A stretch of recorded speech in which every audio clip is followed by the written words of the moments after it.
કર્મનો ન્યાય છે ને એ નિશ્ચિત છે. બાકી જે સૂર્યને ઉગતા રોકી શકે ને એ મહાભારત પણ રોકી શકતા હોત. મિત્રો, આ એક વાક્ય જીવનનું સૌથી મોટું સત્ય કહી જાય છે. જરા વિચારજો કે જો કોઈ માણસ એની પાસે એટલી બધી શક્તિ છે કે એ સૂર્યને ઉગતો રોકી દે તો શું એ મહાભારત જેવું વિનાશક યુદ્ધ થવા દે? પણ એવું ન થયું. કારણ જ્યારે કર્મનું ફળ મળવાનું હોય ત્યારે ભગવાન પણ પોતાનો નિયમ નથી બદલતા.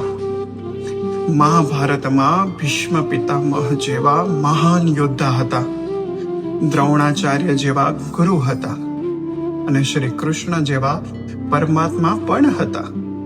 છતાં જેનું જે પણ કર્મ હતું તેનું ફળ તેને મળ્યું.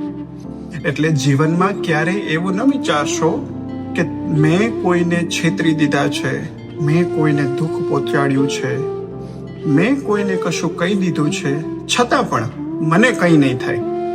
કર્મનો હિસાબ બહુ શાંત હોય છે, પણ એક દિવસ ચોક્કસ આવે છે. અને જો તમે આજે સારા કર્મ કરી રહ્યા છો અને લોકો તમારી કદર કરે કે ના કરે, તમારી મહેનત સમજે કે ન સમજે, તો પણ ચિંતા ન કરશો.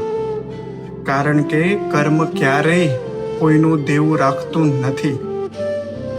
આજે કોઈ તમને રડાવી રહ્યું હશે, તમારું અપમાન કરી રહ્યું હશે, તમારી લાગણીઓ સાથે રમત રમી રહ્યું હશે, તો બદલો લેવાની ઉતાવળ ન કરશો. સમયને કામ કરવા દો. કારણ કે સમય જ્યારે કર્મનો ચુકાદો લઈને આવે છે ને, ત્યારે સૌથી શક્તિશાળી માણસ પણ નિશબ્દ થઈ જાય છે. સમય આવે અને એ જ સમય દુનિયાને બતાવે છે કે સાચું કોણ હતું અને ખોટું કોણ.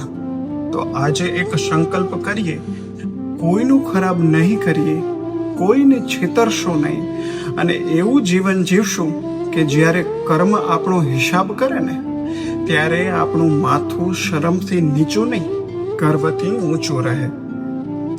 કારણ કે કર્મનો ન્યાય નિશ્ચિત છે. જય શ્રી કૃષ્ણ. આવા જ યુટ્યુબ વિડીયો જોવા માટે મારી ચેનલને સબસ્ક્રાઇબ કરો, લાઈક કરો, શેર કરો. Thank you.